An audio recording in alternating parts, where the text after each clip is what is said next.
जय श्री श्याम दोस्तों, आज की कहानियों में आपका स्वागत है। अतकीलक पाठ। ओम चंडिका देवी को नमस्कार है।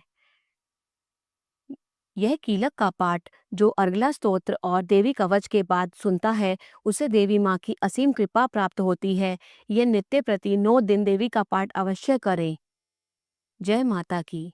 ऋषि मार्कंडेय जी कहते हैं, विशुद्ध ज्ञान ही जिनका शरीर है, तीनों वेद ही जिनके 3 दिव्य नेत्र हैं, जो कल्याण प्राप्ति के हेतु हैं तथा अपने मस्तक पर अर्धचंद्र का मुकुट धारण करते हैं, उन भगवान शिव को नमस्कार है।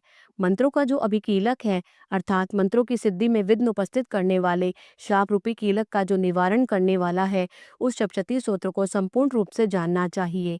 यद्यपि सप्तशती के अतिरिक्त अन्य मंत्रों के जप में भी जो नित्य निरंतर लगा रहता है, वह भी कल्याण का भागी होता है। उसके भी उच्चाटन आदि कर्म सिद्ध होते हैं तथा उसे भी समस्त दुर्लभ वस्तु की प्राप्ति हो जाती है। तथापि जो अन्य मंत्रों का जप न करके केवल इस सप्तशती नामक स्तोत्र से ही देवी की स्तुति करते हैं, उन्हें स्तुति मात्र से ही सच्चिदानंद स्वरूपिणी देवी सिद्ध हो जाती हैं। उन्हें अपने कार्य की सिद्धि के लिए मंत्र, औषधि तथा अन्य किसी साधन के उपयोग की आवश्यकता नहीं रहती। बिना जप के ही उनके उच्चाटन आदि समस्त अभिचारिक कर्म सिद्ध हो जाते हैं। इतना ही नहीं, उनकी संपूर्ण अभीष्ट वस्तुएं भी सिद्ध होती हैं। लोगों के मन में यह शंका थी कि जब केवल सप्तशती की उपासना से अथवा सप्तशती को छोड़कर अन्य मंत्रों की उपासना से भी समान रूप से सब कार्य सिद्ध होते हैं, तब इसमें श्रेष्ठ कौन सा साधन है। लोगों की इस शंका को सामने रखकर भगवान शंकर ने अपने पास आए हुए जिज्ञासुओं को समझाया कि यह सप्तशती नामक संपूर्ण स्तोत्र ही सर्वश्रेष्ठ एवं कल्याणमय है।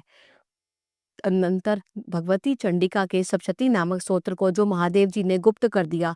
सप्तशती के पाठ से जो पुण्य प्राप्त होता है, उसकी कभी समाप्ति नहीं होती, किंतु अन्य मंत्रों की जपजन्य पुण्य की समाप्ति हो जाती है। अथवा अतः भगवान शिव ने अन्य मंत्रों की अपेक्षा जो सप्तशती की श्रेष्ठता को निर्णय किया, उसे यथार्थ ही जानना चाहिए। अन्य मंत्रों का जप करने वाला पुरुष भी यदि सप्तशती के स्तोत्र और जप का अनुष्ठान कर ले, तो वह भी पूर्ण रूप से कल्याण का भागी होता है। इसमें तनिक भी संदेह नहीं है। जो साधक कृष्ण पक्ष की चतुर्दशी अथवा अष्टमी को एकाग्रचित होकर भगवती की सेवा में अपना सर्वस्व समर्पित कर देता है और फिर उसे प्रसाद रूप से ग्रहण करता है, उसी पर भगवती प्रसन्न होती हैं, अन्यथा उनकी प्रसन्नता नहीं प्राप्त होती। इस प्रकार सिद्धि के प्रतिबंधक रूप कील के द्वारा महादेव जी ने इस स्तोत्र को कीलित कर रखा है। जो पूर्वोक्त रीति से निष्कीलन करके इस सप्तशती स्तोत्र का प्रतिदिन स्पष्ट उच्चारण पूर्वक पाठ करता है, वह मनुष्य सिद्ध हो जाता है। वही देवी का पार्षद होता है और वही गंधर्व भी होता है। सर्वत्र विचरते रहने पर भी संसार में उसे कहीं भय नहीं होता। वह मृत्यु के वश में नहीं पड़ता तथा देह त्यागने के अनंतर मोक्ष प्राप्त कर लेता है। अतः कीलन को जानकर उसका परिहार करके ही सप्तशती का पाठ आरंभ करें। जो ऐसा नहीं करता, उसका हित नहीं हो पाता। यहाँ कीलक और निष्कीलन के ज्ञान की अनिवार्यता बताने के लिए ही हित न होना कहा है। वास्तव में किसी प्रकार भी देवी का पाठ करे, उससे लाभ ही होता है।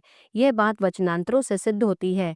इसलिए कीलक और निष्कीलन का ज्ञान प्राप्त करने पर यह स्तोत्र निर्दोष होता है और विद्वान पुरुष इस निर्दोष स्तोत्र का ही पाठ आरंभ करते हैं। स्त्रियों में जो कुछ भी सौभाग्य और दृष्टि गोचर होता है, वह सब देवी के प्रसाद का ही फल है। अतः इस कल्याणमय स्तोत्र का सदा जप करना चाहिए। इस स्तोत्र का मंद स्वर से पाठ करने पर स्वल्प फल की प्राप्ति होती है और उच्च स्वर से पाठ करने पर पूर्ण फल की प्राप्ति होती है। अतः उच्च स्वर से ही इसका पाठ आरंभ करना चाहिए। जिनके प्रसाद से ऐश्वर्य, सौभाग्य, आरोग्य, संपत्ति, शत्रुनाश तथा परम मोक्ष की भी सिद्धि होती है, उस कल्याणमय जगदम्बा की स्तुति मनुष्य क्यों नहीं करते, अर्थात अवश्य करनी चाहिए। अत कीलक संपूर्णम। यह हिंदी में कीलक का पाठ मैं आपके लिए लाई हूँ। कृपया करके इसका अधिक से अधिक लाभ उठाएं। जय माता की।